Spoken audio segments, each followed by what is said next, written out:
All right. How's summer been for you so far? You been busy? Yeah, man, it's been exciting. I got a chance to see the great Gary Lloyd out there at Clay Chalkville, but other than that, it's been really good. Visited, went out to Thompson, been to a few 7-on-7s, got a chance to see a lot more teams that I did last year. It really was an emphasis on seeing 5A down, and got to go see Winterboro, got to go see teams like St. Clair County, Pelham, who's a 6A, but Pleasant Grove, a school I haven't gotten a chance to get out too often. Yeah. And that was the main emphasis this offseason. It was go see schools that I don't see every single day or don't talk about every single day. And I think we achieved that. I think we did a good job of sort of balancing out the coverage, and that's been shown through our Power Eights and our photos that we put out. And overall, it's been busy. I mean, the grind as well as anybody. It's you're I don't know if you're hopping up and down the state as much as I am, but going up to Huntsville, going down to Montgomery. I haven't touched Mobile yet. I've got a few people in Mobile that I trust to tell me what I need to know, but I think I might wander my way down there, especially with some of these big games that are coming up, to begin the season. But yeah, it's Yeah. been busy, Gary. Yeah. Why was that a focus for you with Bama Preps like so far this off season? Just to expand the coverage and, just kind of make your brand reach more areas or what? Yeah, well, I think it's really easy to set yourself into a mindset of, 7A and 6A, some 5A Yeah. only. Yep. And when in reality, there's, three or four other classifications of the state that go pretty uncovered. It's easy because these are the biggest schools in the state, a part of the biggest metro Yeah. areas in the state, and they have the most eyes. But sometimes it's not about getting the most eyes, it's about, balance and equal coverage. And I don't think I'll ever be able to be 50-50 like down the line No. completely, but I think just, making an effort to at least learn more about these schools to where, if I get asked a question about a 2A playoff game, I'm not just going to walk in, completely unarmed, right? If you will. But yeah, no, that was the biggest thing for me. Just getting out, seeing more coaches, meeting more people, and at the end of the day, trying to provide, more balanced coverage across the board, with our platform and everything that we do. Yeah. What was at some of these 7-on-7, some of these OTAs you've been to where some of these, middle to lower classification teams you mentioned, St. Clair County, Winterboro, what was the reception like for you? Did they know who you were when you got there? Oh, I'm no superstar, Gary, but it was nice just to get out there and just talk to the coaches. Yeah. It's really me meeting them, not them meeting me. It's There you it's go. more of a what's your name? What are you about, Yeah. right? It's stuff Yeah. like that.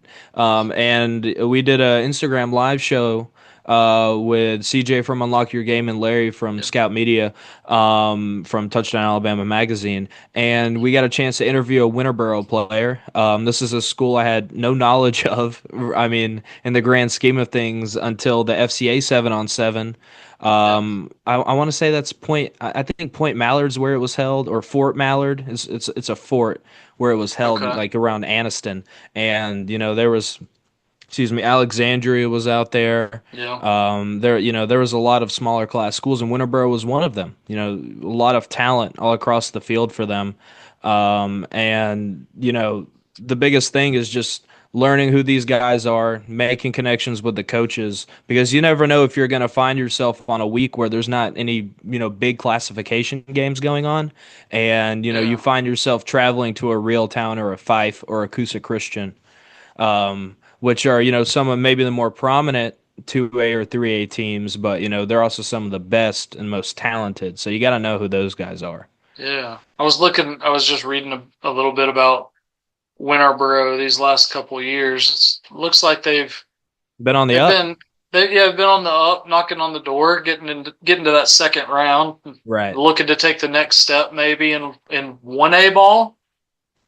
Yeah. Well, and, Wow. and and here's the thing about that. They're in the same region as a Jaquez Wilkes led, um, excuse me, Wadley team, and Yeah. that's a Wadley team that scored 700 points last season, which is unheard of for a team that runs the wishbone as they do.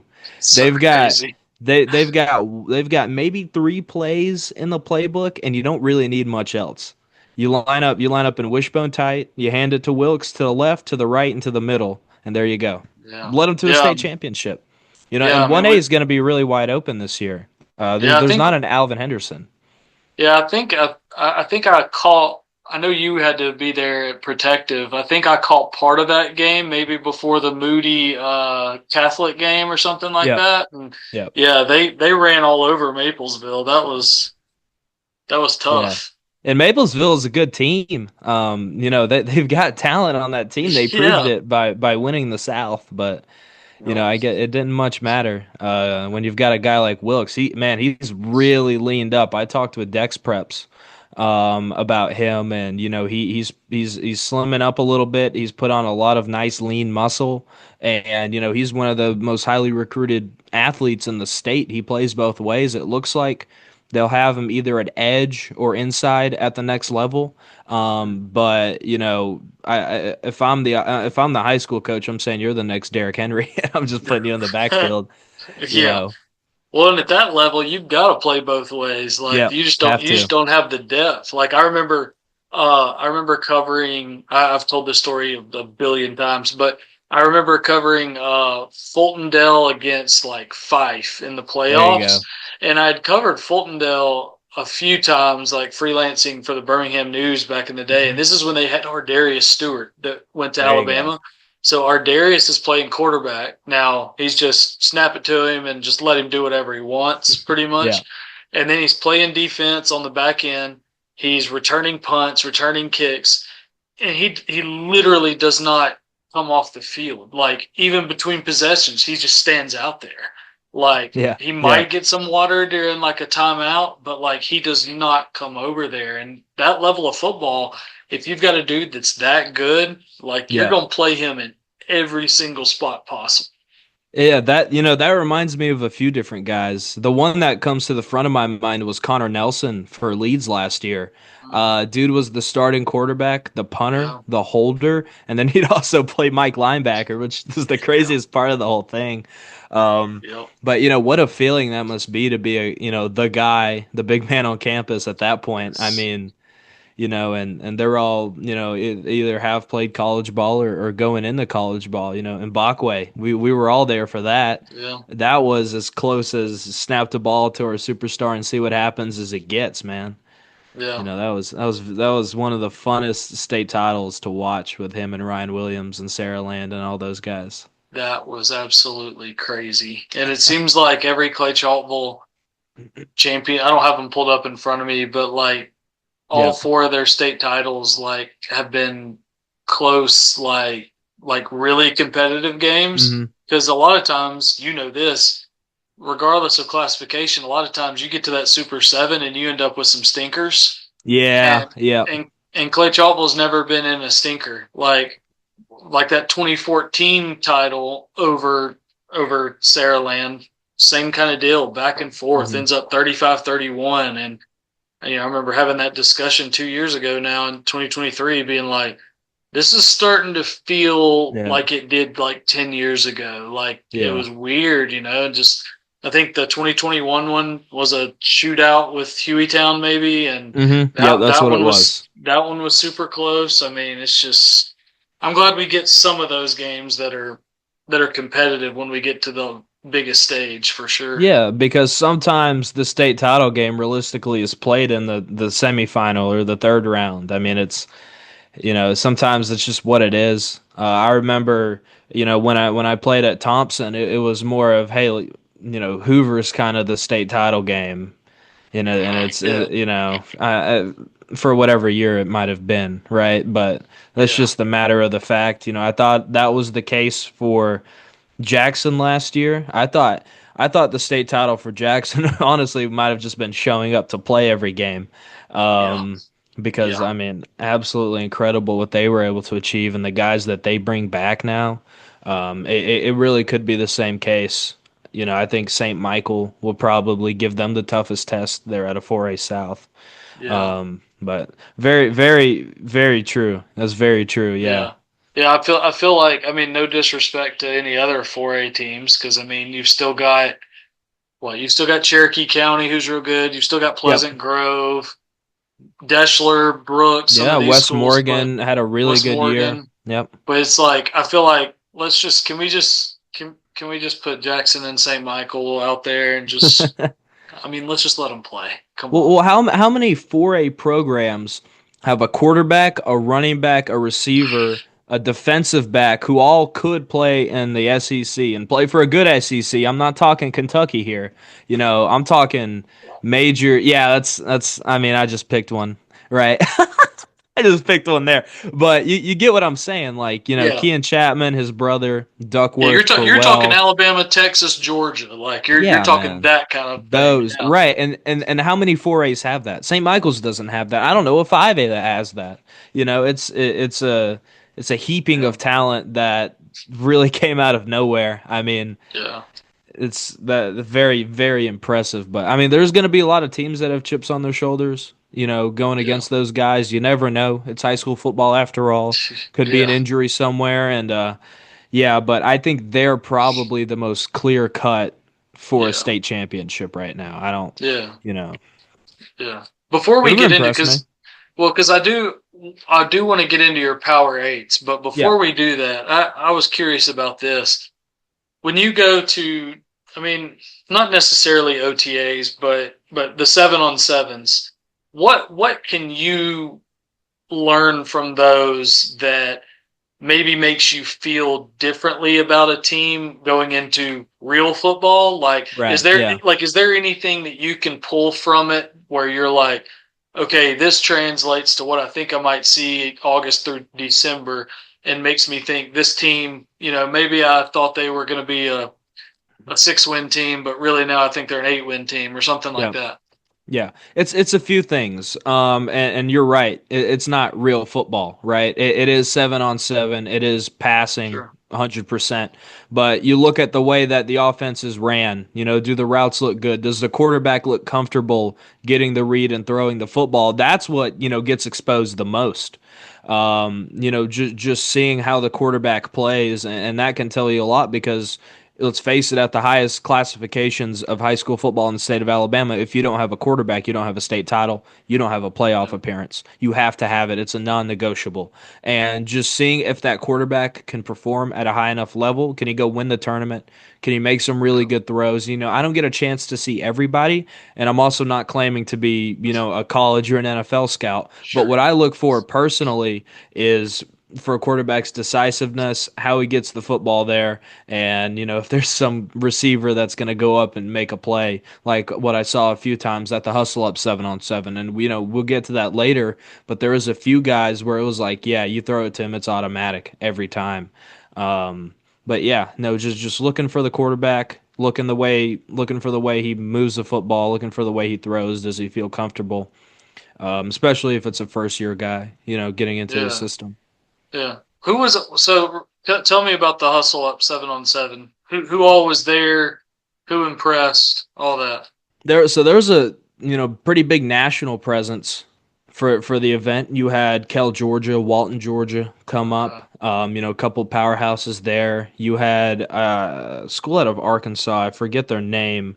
It was on a TV show a little while ago. You had some schools from Indianapolis, Indiana come. You had some schools from Kentucky, but I really do think that the Alabama teams were the stars of the show, and especially Hoover.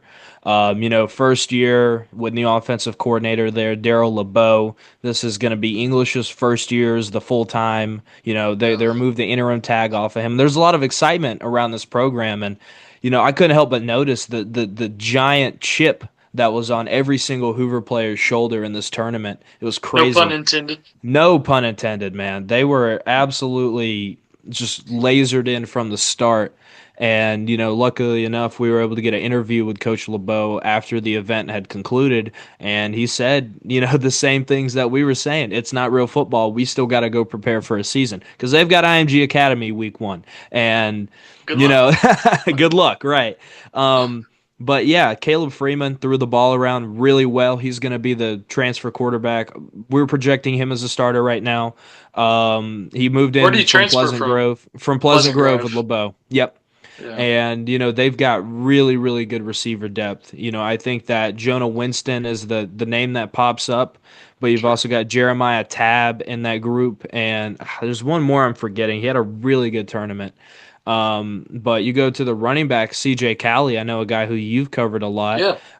Moving over across town from Spain Park, he's looking to be their starter. But they've got another one right behind him, J.R. Mosley, who is projected Yeah. to be another really good back for them. He had a lot of production last season, so you can't help but feel excited for this Hoover offense and just the pieces that they've been able to put together. Whether it's transfers or guys just getting a year better.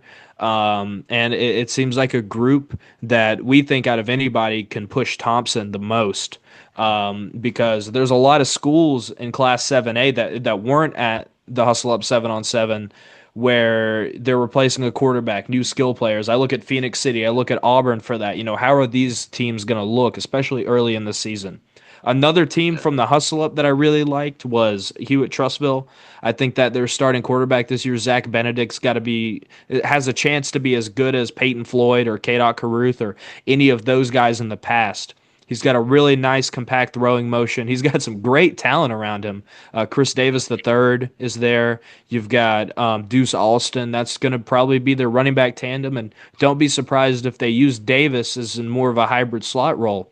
I saw a Yeah. little bit of that when I went out there, to go see Hewitt earlier this spring. And then you've got Dylan Cope, and this is he was the bell of the ball at the Hustle Up 7-on-7. I mean, I don't think he dropped a pass thrown his way. Not that I saw, at least. He looks like he's going to be the alpha in that receiving room. And he's got good size, good measurables. He's got good speed, and the route running looks very crisp. So I'm looking at Cope to really emerge as one of the top receivers in the state this year. I definitely think he needs some more eyes on him, and I'm sure there's a few clips floating around of some of the great plays that he made in the Hustle Up 7-on-7. The last one I got for you is Tanner Eamon from Thompson High School. So Yeah. he played receiver for Prattville last year, moves up into Alabaster, and he's all of 6'4", 6'5", with a very very nice frame. And what it seems like Thompson's going to do is use him in a hybrid flex role where they can put him out Oh wide to wow. the single receiver side, and they can also bring him down on the line of scrimmage, and play him as a true hand in the dirt tight end because he has the reach to be able to go out and block some of these edge rushers that have so much speed nowadays. And if you're training that in a guy who played wide receiver last year, and if Mark Freeman gives you the stamp of approval, that Yeah. that's huge, right? Yeah. And a lot of the plays that he made in the hustle, I've got a great photo of him just absolutely mossing this poor dude in the end zone. Um, probably one of the best catches of the tournament. It's not like he's a slow guy, and he's a guy who's Right. getting recruited and should be getting recruited. You look at who can be a difference maker in Class 7A when it comes down to it Yeah. for what are going to be some of the biggest games of the year. I look at him. I look at Callie for Hoover, and I look at Cope for Hewitt. But Eamon absolutely is one of those guys. He needs a lot more praise than what he's getting because it's easy to get lost in the shuffle of what Thompson has offensively this year. Dedrick Kimbrough, Darion Mosley, and Price Lewis, I think, are three true wide receiver ones that they have in this offense. And then you throw him into the mix. I think Trent Seaborn has an absolute spoil of riches, to go to restart another back to back cycle for Thompson. I do really think it's possible, with just what they have offensively this year. Yeah. Remind me where you graduated from again? I don't see how that's relevant, but yeah, and that's the thing, right? And that's what we talked about earlier. I Just feel like I do players. have to clear the air on this a little bit. It's that's a part of it, right? It's all good. Maybe have a little homer come out in me, but it's all fair and Yeah. balanced. It's all good. It's all good. Well, let's go. Let's go. I just had to make the joke. Let's No, go through this. absolutely, Let's go 7A through 4A on this Power 8 and tell me how you absolutely. got there. So I'm looking at 7A. You've got Let's do it. Thompson 1, Hoover 2, Hmm. Central Phoenix City 3, followed by Mary G. Montgomery, Auburn, Hewitt Trussville at 6, Opelika 7, Carver Montgomery 8. Are those weapons that Seaborn has? Is that maybe what gave Thompson the edge over Hoover? Because both are loaded, as you Right. said. Yeah, and there's a little bit more turnover with Hoover, with coaching and with the quarterback position. You've got Caleb Freeman, Hudson Babb, whoever the quarterback's going to be. That's certainly a question mark. Trent Seaborn. There's no like what you're getting from him, Yeah. and it is the weapons. I think the weakest part of Thompson this year is going to be the defensive back room, but they've also got a few guys there who can really step up. Micah Fleming is one that comes to mind. He's a guy that's continued to grow and he's played over the past few seasons. In that Sean DeFord defense. Yeah, Hoover at two. I gave them the edge over Phoenix City. Solely off of the fact that Phoenix City is losing their starting quarterback, running back, top two receivers, half the offensive line, but we still have them at three for what we know they can be and what Coach Nix has consistently put out. You look at starting quarterback is going to be B.J. Coleman, who's Cam Coleman's little brother. And the wide receiver cores, you've got Mike Bass, Brandon Brown, and defensively, no, here, I'll go with the running back first. Donovan Crow is going to slot in to be their starting running back this year. I think Bass, the receiver, is a guy who you're going to have to keep your eyes on a little bit this year. I think that he's probably going to be the next guy out of that group. I've said it a few times in the past, but you look at Upshaw, Coleman, EJ Williams, a few of these guys that have come out of Phoenix City recently. I think he can absolutely be the next guy to do that. And then defensively, they do return a couple of key players, Tristan Lyles and linebacker Brennan Core are the top two that come to mind. They both fly to the football, very athletic guys. What you've come to expect with Phoenix City, and Tony Arnett as well, who's going to be a high riser in my opinion for DBs in the state of Alabama. Really enjoyed watching his film, but they're gonna have to find their footing at three. I think that Thompson and Hoover one and two is about as secure as it's going to be. And Right. then maybe a little step down before you start getting to these other schools. Phoenix City, and then we went with MGM over Auburn. This one got a little bit of flack from the comment section, some of the people. I'm happy to explain it. And maybe this goes back to the whole 7-on-7 not being real football team. It looked like real football for MGM. I mean, they've got some absolute dudes on this team, some great athletes. It looks like new starting quarterback is going to be a St. Luke's transfer, Jeremy Mahenet. Coming over from 2A, it's not too dissimilar from what's happening with Caleb Freeman right now at Hoover. Yeah. But it seems like he's really gelled well, with what's going to be a pretty lethal MGM offense. Shondell Harris, who played quarterback last year, has the ability to play out of the slot. I think they'll use him defensively. But you look at DJ Broughton, who's their 6'4" go and get it receiver. There's not many teams in the state of Alabama that have one of these guys. You look at Yeah. Javoris Petway, who's going to be the running back, and Devin Petway at linebacker, Caleb Morris, who's really starting to get some traction at defensive line. The talent has been here for MGM over the past few years. I Yeah. firmly believe that Zach Golson's one of the best offensive coaches in the state. And, people forget a few years ago, they made a run to the semifinal and they only lost to Phoenix City 21-7. They were that close to Yeah. beating the Phoenix City team that eventually won the state title over Thompson that year. They're a team that has perennially hovered in the playoffs, and that's what you look for out of a Region 1 or a Region 4 school. You don't need them just to be in the mix. You need them to take a step above everybody else and say, okay, we're winning this region because we're supposed to win this region, and we're looking for more right now. And I think MGM can absolutely do that. We put them over Auburn, who's going to be our number 5 team coming in. Just a lot of question marks. Kason Myers, Pike Road transfer quarterback, moves over. We think he can be a quality quarterback. He did a good job over at Pike Road these past few seasons. But outside of that, new playmakers are going to have to emerge. Omar Mabson moved himself up to 2025, and he's at Auburn right now. They Right. lose Peyton Plott, who is one of their top receivers, and they lose his father, Patrick Plott, as well, who's over at Montgomery Catholic now. So you lose a defensive coordinator, you lose, your star running back, star receiver, and you start looking saying, hey, who's going to fill this void? We think that Trenton Pritchett, Carnell Jackson, Greg Williams, Aiden Parker, and Colin King can be contributors on both sides of the front seven. But we just have to see who the skilled players are going to be. Didn't really have a key move in like many projected. they were going to have in the offseason at a skill position, but they're very solid in the trenches, just like Auburn always is. But, we have to see who's going to have to step up at playmaker for them. At six, we have Hewitt, and I just gushed about what Dylan Cope can be, what Zach Benedict can be.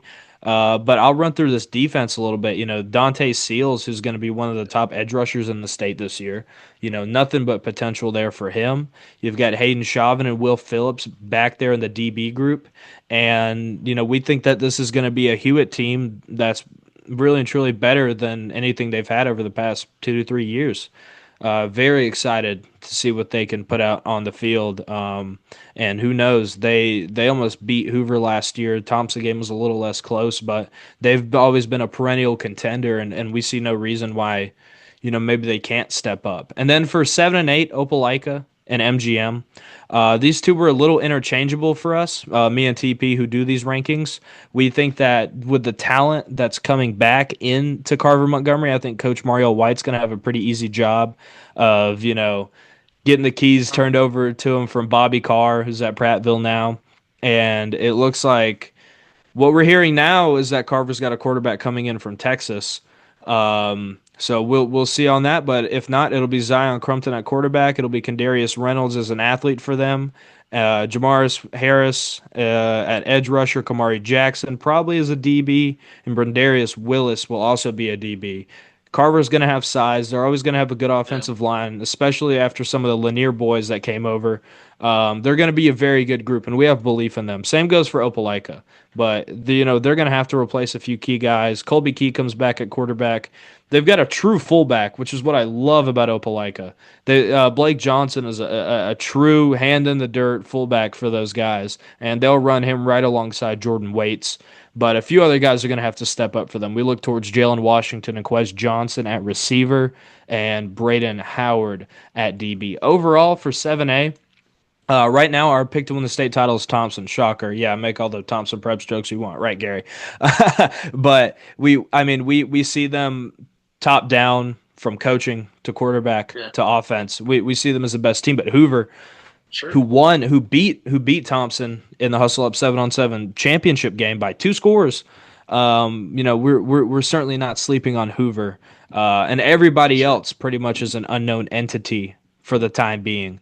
But 7A is shaping up to be interesting if a few things fall the way we think they can, and overall it's going to be the most hard hitting classification once again, and we'll just have to see what comes from it. Yeah. All right. Let's drop down to 6A. I'm going to run through these top 8, and then we'll go through them. Right. Number 1, Clay Chalkville. 2, Parker. 3, Benjamin Russell. 4, Saraland. 5, Oxford. 6, Mountain Brook. 7, Muscle Shoals. 8, Pike Road. Where was Clay Chalkville before you found out that Corey Barber was back? Well, they would have certainly been top 3. And I'll go a little bit quicker through these, but yeah, it was really it was a tough decision between Clay and Parker. It really was. You can't discredit the defending state champs that much. It's kind of like how I felt of LSU's 2020 team. During the COVID year, it's like, yeah, they lost everybody, but you can't put them at unranked, right? You still have to have them somewhere. And luckily enough for them, they returned Vodney Cleveland, Robert Taylor. They get another year of Dylan Reese there at starting quarterback, who's going to have to take a big step. You look at Chancellor Sparks in the backfield. Like the defense is still very good, and the offense, has room to keep getting even better. But you look at it and go, there's no Naeem Offord on this team. There's not a Jordan Crawford. There's not a Timothy Merritt here anymore, unless somebody can prove us wrong. But there's not that star athlete that, like we talked about earlier in the show, there's not an Mbakwe or a Connor Nelson or a Darius Stewart that you put back there when you need a touchdown, like they did in the state title game. Dylan Reese didn't score a touchdown in the state title last year. None of their receivers scored a touchdown in the state title last year. It was 2 touchdowns from Naeem Offord and 2 from Timothy Merritt, and that was it. People forget that. And Parker's going to want to run the ball, but Clay, with who they've got coming in, our number 1 team, we know. Me and you have both been able to see the way Aaron Fry has developed. And with Corey Barber in this group, with Josh Woods at running back, I think that they're and a few other skilled players who I'm blanking on the names, but like they've got size and talent there. Yeah. Keith Well, you Richmond. just yeah, and well, just some of those receivers. I mean, it's like Corey Barber's going to get your headlines, right? Yep. But Jakari Johnson, he's one of those out there, Hmm. and a guy that I think is going to be really good, and that I know the coaches think is going to be really good as long as he, keeps working, keeps developing all that. Is Caleb Emerson? Okay. I think he's like a rising sophomore or something like that. He scored a touchdown in the spring game at McAdory. He's already tall.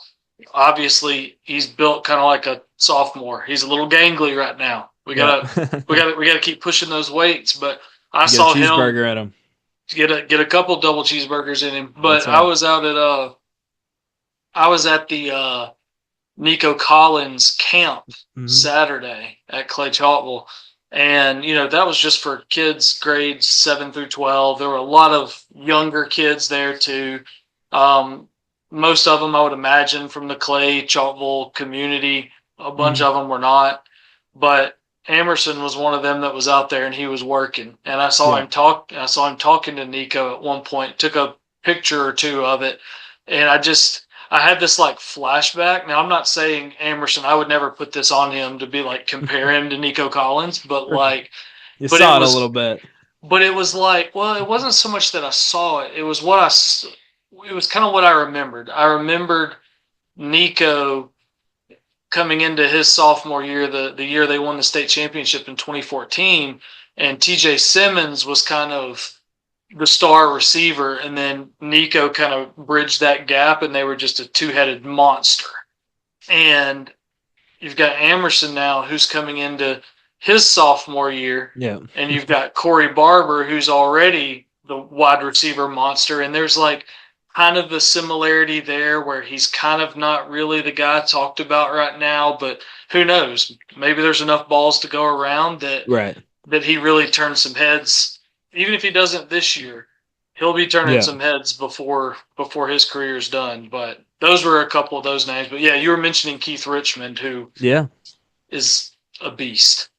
And speaking of monster receivers, coming in at three for us is Ben Russell. I mean, one of the absolute highest risers. With the resume of Kirk Johnson. I feel like the whole state does at this point. Not much needs to be said about it, and he'll play humble about it, but it's legit. Like it's legit. The guy's never lost a regular season game as a head coach. He's never lost. He's It's come close. crazy. He's never lost. And I mean, week one, and we'll get to that later, but the game against Opelika, that's going to be a big one. That's going to be a big test for them. Opelika is an established football program. Brian Moore's a damn good head football coach, and he's got a great Yeah. staff around him, and a team that's hungry to get back to where they were last year. They had a taste last year. They really did. Opelika did, and they're trying to push their way back.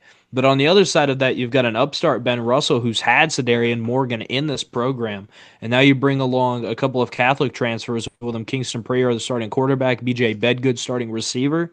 You've still Mm-hmm. got Elijah Johnson in this offense, who was the quarterback last year. There's a ton of excitement, at least on our end, of what this could be and what this could look like. We've seen it before. We were calling it with Moody whenever Gaines got there. You know, Yeah. there's a few times when you just have a gut feeling, and this is what we have with Ben Russell, and I don't think it's too much of a crazy thing to say. My No. biggest worry with them is going to be trench play. Caleb Yep. Spivey, their starting interior defensive lineman's transferred over to Carver Montgomery, so they're going to have to fill a void on both sides of the defensive front. It's going to be interesting to see how that looks in 6A because as we saw in the state title game last year Yeah. and really the last few years, it takes more than finesse. You got to have a little bit of ground and pound in there, and we'll see if Ben Russell has that. But I don't think it could not much matter when you've got a guy like Sedarian you can throw it up to. True. Um, I guess that's your catch-22 of that whole situation. Yeah. Moving on to four, we've got Saraland. They're still up here. Jamison Roberts is going to step in at quarterback. He's got a few weapons around him. Deshaun Spencer's the top one that comes to mind. Absolutely balled out state title game last season. You've got Jakari Harris, Cy Bird, who's an H-back who transfers over from Citronelle. Just kind of like a smaller Tanner Eamon. They'll line him up out wide. They'll bring him in tight.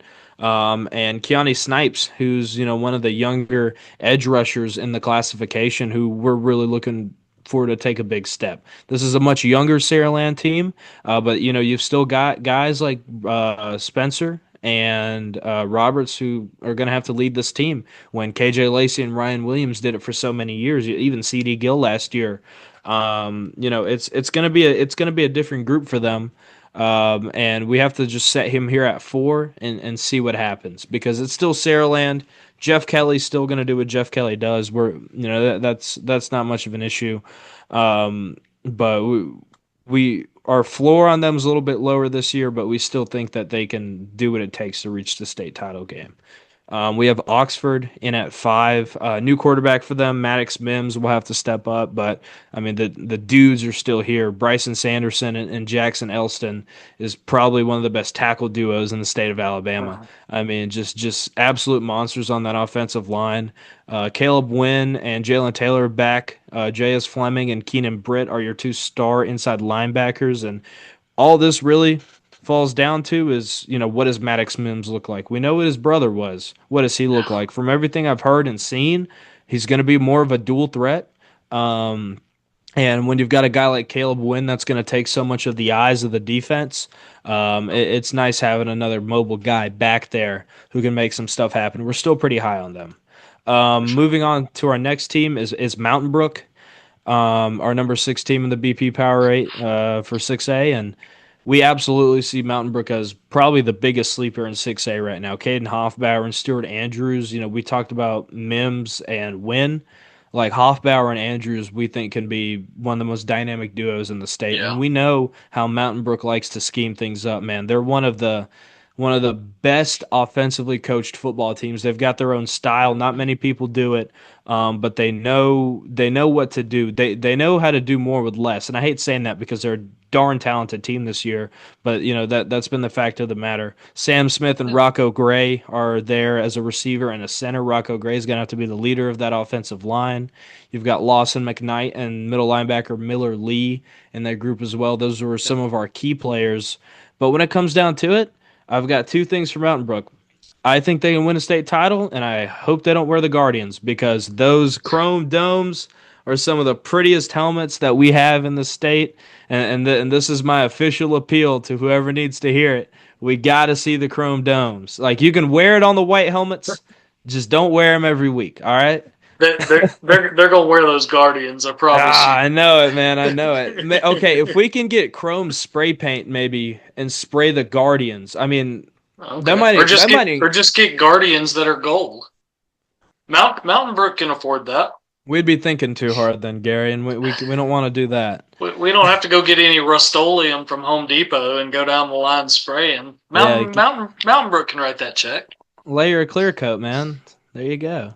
All right, and then for 7 and 8 we have Muscle Shoals and Pike Road. Pike Road transfer quarterback coming in, Chase Perry looked good in the 7-on-7, and for Muscle Shoals, Cade Clemens comes back for another year. They've got Kamarian Johnson, the Alabama commit defensive lineman. A lot of talent at Muscle Shoals and over at Pike Road. I was really impressed with Pike Road's defense. Jordan Holmes had to do it all for them last season when Myers went out for them, and he had to step up, play a little bit of quarterback, had to play DB, and they're going to use him on both sides again. But Braylon Outlaw and Montgomery Catholic transfer Miles Cottrey is going to probably make up the best inside linebacker duo in the state of Alabama. I mean, and then you add Mike Jones, the 4-star running back, to that mix. We might have even been a little bit too low on Pike Road in 6A this year. This is a much more wide open classification. There's not a KJ Lacey here anymore. There's not a Naeem Offord here anymore. So, we'll have to see who can step up and take the mantle. I don't remember the last time we had a back-to-back 6A state champion. It's been a while. And it's interesting to think about because it's really up in the air this year. Like, I left off teams like Spanish Fort and Spain Park, got teams that were playoff teams last year. And you can go as far as McGill Tulane and some of these guys, Yeah. right? Like 6A is obviously the deepest classification we have in the state, Yep. purely off talent. There's a lot of teams that can make a run, and we haven't had it this wide open in a little while. So we'll have to see what comes of it. But Yeah. we're very excited. This was one of the toughest Power Eight rankings that we've had to make so far. Oh, I'm sure. Well, and 6A being that deep, that's going to make for just an incredibly fun, Yep. unpredictable season in a lot of ways. Let's quickly go through 5A and 4A. So 5A, you've got Moody at the top, Viger, Central Clay hmm County, Scottsboro, Williamson, Ramsey, Briarwood Christian, and Montgomery Catholic. What stood out to you in 5A? Moody, Moody, Yeah. Jake Lowry, who was the backup over at Hewitt last season, steps in to take over. We expect him to be the starter, and Barack Willis is still there. Cover athlete, Josiah Dozier is still there. LaCameron Meadows is still there. This really seems like their year, and after all that Catholic lost, we've got them down at 8. This seems like Moody's year to win a state title. Whoever comes out of the South, whether it's Viger or Central Clay County, it looks like they're gonna Clay County's gonna go with JT Wilkerson at quarterback. For a team like that, you have to put your best athlete at quarterback, and that's what Central Clay is gonna do. Viger, the biggest question for me is just the offense. You know, I bring in the former LaFleur head coach who didn't have much success. So we'll just have to see how that balances itself out. And the talent's always been there for Viger. It's always going to be there for Viger. It's who can elevate that school to the next level. They just fired the guy who did it in 2021. Um, it's been a bit of a mess over at Viger this offseason. Yeah. But if anybody can stabilize that program, it's the football players, man. They've got some absolute dudes. That's why they're in at number 2. And at 4A, we touched on this a little bit earlier. We talked about a Yeah. few teams like Cherokee County and PG and Anniston, but this is Jackson's classification to lose. It absolutely is. It's going to be the same thing for when we release our 1A power rate with Wadley. And I hate being that dismissive about it, but it's just the God honest truth right now. We mentioned, the heaping of talent that those guys have. If Right. anybody can give them a run out of the North, it'd have to be a big surprise. Aniston's got talent. Cherokee County's got some great talent.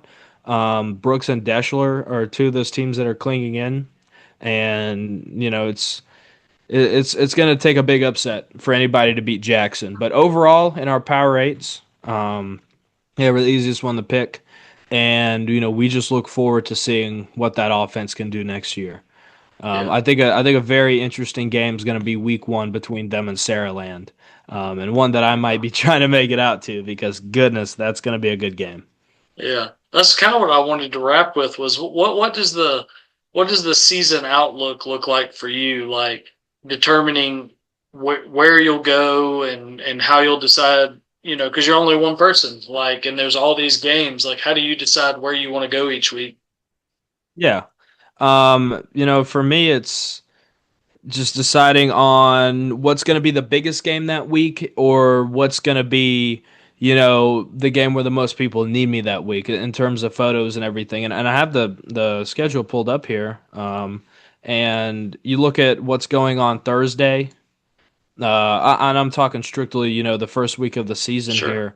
Those Thursday games are going to be, you've got Fairhope, Spanish Fort, Moody, Gainesville, Gadsden City, Muscle Shoals, Prattville, Pike Road. You sort of have to gauge off of what's going to get you the most reach and, what's also the game that I personally want to go to because I don't want to be somewhere where I don't want to be. Yep.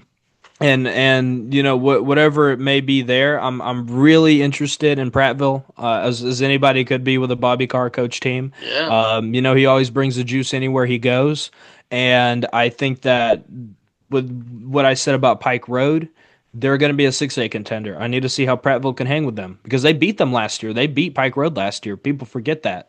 Um, but you look at that and you look at the Hoover IMG game. So when I'm picking for games, I'm looking at what's the matchup? Is it a big time game? And also, do I really want to go to that? Is there a Right. coach that wants me out somewhere? Photo wise, you have to always factor that Sure. in. Who's ordering photos from you? That's a part that I don't really talk about too much, but we do sell photos, and we're trying to open up a storefront, a digital storefront to where. If you want a photo of your kid, I guess we need to get on Facebook to advertise this maybe a little bit. But if you want a photo of your kid, we'll be able to have that for you. These memories Yeah. last forever, Gary. That's right. So is that Prattville Pike Road game? Is that a Crampton game or is it at I Pike believe Road? so.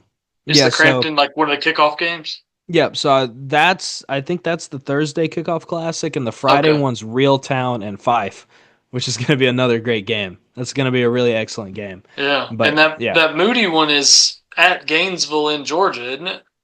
Mm, Because weren't they yeah, returning the favor? Go because they Gainesville came I here think it to is I Moody think it last is a home and home. Yeah, it is. Yep. So that'll be they're doing a home and year. home. Man, That's going to be an that could interesting be a bus ride. different kind of trip. I remember the start of my senior year. We played a game in Milton, Georgia against Buford, Yeah. and that losing bus ride was probably the worst one yet. Yeah, Man. coming back from Georgia, knowing you just got your butt whooped, man, it's not a good feeling, but you can't stress it too much. At the end of the Yeah. day, every single week one game's a non-region game. Yep. It means nothing for the playoffs. Yeah. Absolutely nothing. Like you could not play the game and it would be nothing for your chance at a state title. Right. These games are to get you better, to see what you look like early, so that when you have to play the Hewitts and the Hoovers or the Auburns and the Phoenix Cities deep into your season, Yep. you'll know what to expect. So, I'm glad that teams do that, and they're games I like Yeah. to come out to tie it back into where I go. I like to get out to these unique football games. Like I think Real Town 5 is going to be excellent. That'd be fun. Yeah. Yeah, it's going to be fun. Thompson has to go to Grayson this year, and that we'll see about that because Grayson's got him some dudes, man. But I'm that was a sure. really good game last year. Yeah, it's Always. I'm week trying to one's figure out where interesting. I might run into you at a Clay Chalkville game. Probably Tom, Thompson. Probably about Thompson. just Thompson at Clay. So six Yeah, it's at games Clay in. this year. I Yep. know. Clay has 6 home games for the first time ever, as far as I'm concerned. They're usually some road warriors every year, but Yep. I'll be with, as you already know, I'll be with them every single game this year. So I've got Absolutely. a I've got an easy trip. So like I'm coming from Trussville, so Hmm. like their road games this year are at Hueytown. So the very first game is going to be my longest trip, and then their next road game is at Shades Valley. That's 10-15 minutes from the house. At Mountain Brook, that's 15-20 minutes from the house. At Huffman, that's another 15 minutes from the house. Yeah. And then Clay Chalkville is about 6 minutes from the house. So I won't Yeah, be putting man. a ton of miles on this year until potentially late in the playoffs if they're still there and have I to, think the make Yeah, I that think the travel to longest Muscle trip you'll Shoals or make, something. I think the longest trip you'll make will probably be Protective Stadium. I mean, with the way it's looking right now for those guys. Yeah, absolutely. I'll You take it. got it. You got it easy, Gary. I'm a Yeah. little bit jealous of that because I'm planning a Mobile trip somewhere down the line here. Yeah. And I'm planning. I have to go up to Huntsville for a game. Have to go to Mobile. I'm sure I'll Yeah. find my way in Phoenix City and you know the UFO capital of the world, Fife, Alabama, as well, or the capital of Alabama, I should say. Yeah. But I like that aspect of it a little bit. I like a road trip. Yeah. And Oh, I've I love a road trip. I like because I've done this for years, whether it be a full-time guy, then a freelance guy, just going yeah, to whatever game. And then this year being able to treat it a little differently where I was like, I want to do something different. right. I got into journalism initially to be a sports writer. And then that morphed into covering anything and everything. And then not long ago, I just had the latest book come out and I get to looking and I've written 7 books now and none of them are like a sports book. right? Yeah. Yeah. Like I've got a fiction one that sports is kind of at the center of it, but it's not the main thing, and that's just fiction. Right. And so I was like, you know what? This is my year. I'm going to do it this year. And I was debating. I mean, people think I just picked Clay because, like, oh, you've got them number one. They're so good, whatever. And I mean that's part of it. If they were like going to be 2-8, yeah, it probably Yeah. wouldn't work. But I was debating a couple of programs for different reasons, Yeah. and was trying to figure out what worked best. And ultimately, it ended up Clay Chalkville because I think I have good relationships over there. I know I do with a few coaches. I'm getting to know others now. The kids don't know who the heck I am, but they're really starting to get to know me. Like 10 years ago, everybody on the team knew me, but now Mhm. I'm like the old guy, you know? So That's it's how I'm feeling at Thompson now, man. Every year I come in, I recognize less and less of these players. what'd you do? Graduate a year and a half ago? Like, No, no, oh my goodness, dude, it's like 3 or 4 years now, man. oh man, so you're I like got 22, no, I'm 19. 19. Jesus. It's okay, Like Gary. you're like half my age, dude. Gary, Like you've got 7 more books than I do, all right? There's nothing to hang your hat on, all right? shoot, it's crazy. Like, I know, man. well, like I remember I was speaking to it was at Pinson Valley High School, Yep. and it was when I was covering stuff all the time, especially in that's Northeast Birmingham, your Pinson, Clay, Hewitt, Charlesville, all these schools, and I went during the day and I spoke to like a English or creative writing class or something like that. And Yep. I remember this because they started asking me questions, and like one of them called me, like was like, "Yes, sir, Mr. Lloyd, whatever." And I was like, "I appreciate that you're being respectful. I do." But But I said, stop it. but I said, "You don't have to do that." I said, "I'm not that much older than you. I'm only 26," is what I said. And they laughed at me as if I was like ancient. I was like, I'm like 26, Did you know the like in dinosaurs, Gary? at 26, and now I'm like 37, and I'm like I'm Yeah. waiting for someone to like hand me a cane on the sidelines or something. It's ridiculous. Yeah, man. I might have to get out there and run with them one day. Maybe one day.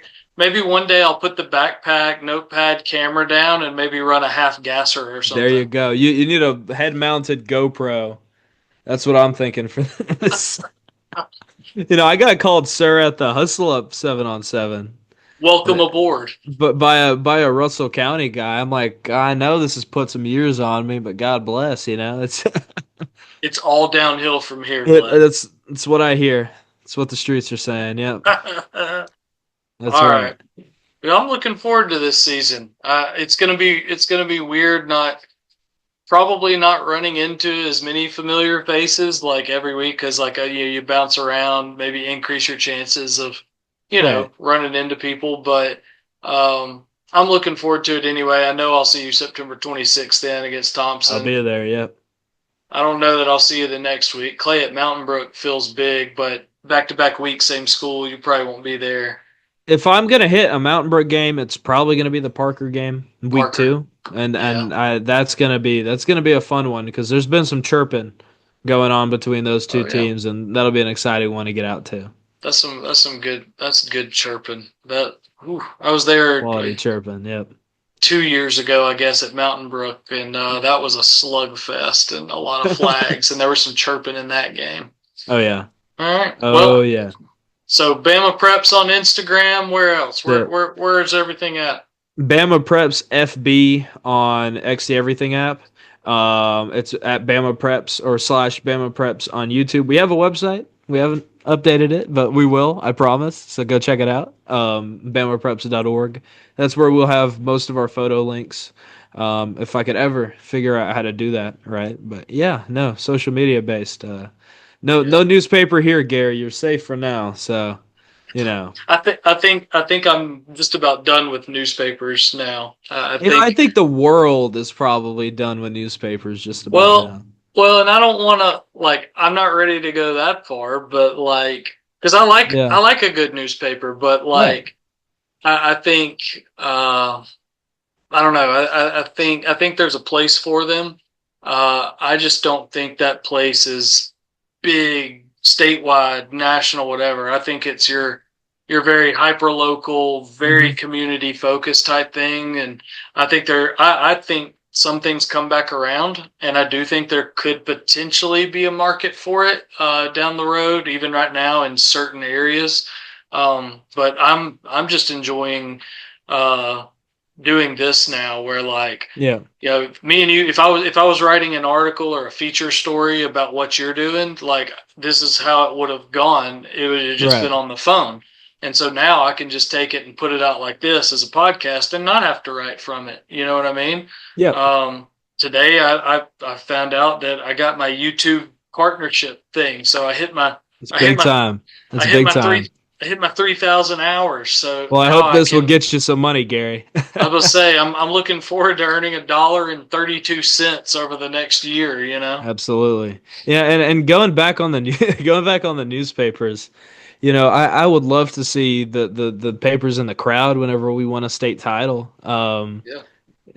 I mean, let's Alec do that, Etheridge and man. the Shelby County Reporter would do Oh that. yeah. They did that. Yeah. They, I know Alec pretty Officially. well. Officially. I've heard the stories, but yes, it would be great if that could officially be a thing. Because let's make it. It's for the kids. Let's make it Right. fun for the kids. They give me my hats. I need my newspaper, you know? Yeah, it's like what else can you hold up? I mean, yeah, like every kid gets their phone and holds up a tweet. Like, what are we doing? Like, They we hold need up the Bama Preps post. That's what they hold up. The you blow them graphic that all I up. make. Yeah, You man. blow them up, and there you Some go. of I did a state title graphic for 7A, 6A, and 5A, and there was a bunch of people that were like, "Hey, put this on a T-shirt." And I'm like, Yeah, well, I don't know what the copyright looks like with the logos and with the uniforms and everything, and I don't want to put something out there to where it's just like a brandless player, you know. yeah, that's true. You Hmm. gotta play it safe about that. I gotta make an LLC. I gotta do that, Gary. Yeah, you do. That's a You big do. step. You got some business to attend to before we kick off. That's right. That's right. That's right. Sounds good. Well, I appreciate you doing this again, Vlad. This is always fun. Absolutely. It's always a great conversation. Yeah, absolutely. I'm excited to see what you do this year with Clay, and getting my hands on that book, that paperback, that hard copy, whatever you make. It'll Man. be up on a shelf. That's fun, man. I love Yeah. stuff like that. Yeah, it's going to be a while. I had one of the one of the players asked me the other day because like I've explained it to him like early in practice, like in May or something like that. Kind of told him what I was doing. Been talking to some of the guys on the phone at night, stuff like that. And this one player came up to me the other day and was like, "So when's that article going to be out on us?" And I was like, "No, no, no, no." I was like, "No, no, no, no." No, no, no. I was like, 2 years. I was like, it's gonna be a book. I said, it's gonna be a while. I said, it's not an article. Like, it's Yeah. like we're talking like a book. And Yeah. I was like, it's gonna take all the way through the season and several months past it Yeah. to get that thing put together. So I've had to tell them all that it's not as instantaneous as the photos that pop up on Instagram that you Yeah. post, or the half crummy ones that I post, or the ones that Jake McCune posts from Clay Chalkley. You know, That his are guy's a great. killer, man. Yep. Like That guy's a y'all are killer. great at it, and I'm taking this time to try to learn it. You know, and Yeah, well, I'm sorry that I have lessened the dopamine receptors on every Alabama high school football player, Gary. My apologies on that. it's Tell just them to wait for that. the book. Yeah. But like that's what this is what they've grown up in. Yeah, man. You know, and Short that's form media. That's all it is. and I can't say I totally get it, but I totally get it for them that Right. that like I understand it more from like I remember if I was in high school, we wanted to see our name in the paper, right? Hmm. And since I've been covering stuff, especially the last, let's just say the last 10 years, most guys, even though the name ends up in the story online, not necessarily in the printed newspaper, but just your digital, your post game story. Right. They're like they're cool with that, I guess. But what they want more than anything is that in-game tweet that tags them. Yep.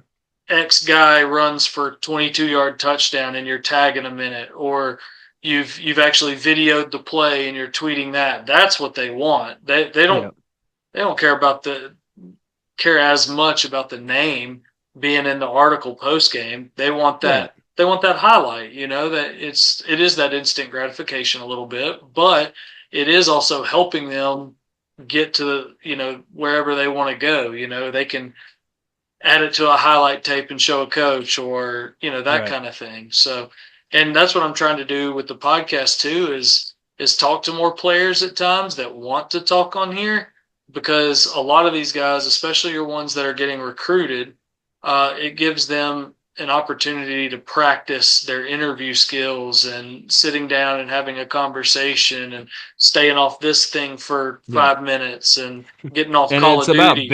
it's about building a brand now as well, Yeah, more than a lot. Like I'm sure sure. if you've got Corey on here, the discussions that you could have to him about, what you've learned from Nico or Pig or some of these other guys that have come through here and Yeah, now, play like, Clay's got a great alumni, a football alumni, that like there's a resource anywhere you turn, and you yeah, have to do that. You have to utilize these guys who have been there in your position before. Um, so I think I've done a good job. I've stayed off my phone this whole time. I'm pretty proud of that. Um, because I even find myself sometimes watching a YouTube video and it's just like, all right, what's next? I hate that, dude. exactly, I hate it so exactly. much. It's God like forbid even reading a I'm book. already looking like I've got all this missed stuff since I've been sitting Yeah, yeah. here, and I'm I've like, got it's like eight. 6 messages right now. Yeah. Yeah, and I'm like, it's 8:35 at night. I've already mentioned I'm 37 years old. I'm like, maybe I'll just go ahead and put the D&D on here and go to bed, Yeah. Yeah. But I don't know. I don't know. Absolutely. Well, I appreciate you doing this again. It's always fun, and looking forward to another fun year. And I know you'll keep building this thing, and it's been cool to watch it. We'll really watch it take off and grow, and Thank the you. engagement you get, and the people who turn to it quickly, and that kind of thing has been awesome. And excited to see it keep going. Absolutely. Hey, I'll try my best. That's all I can do. That's That's it. right. That's All right. right, Gary. All right. Appreciate you. Peace. Bye.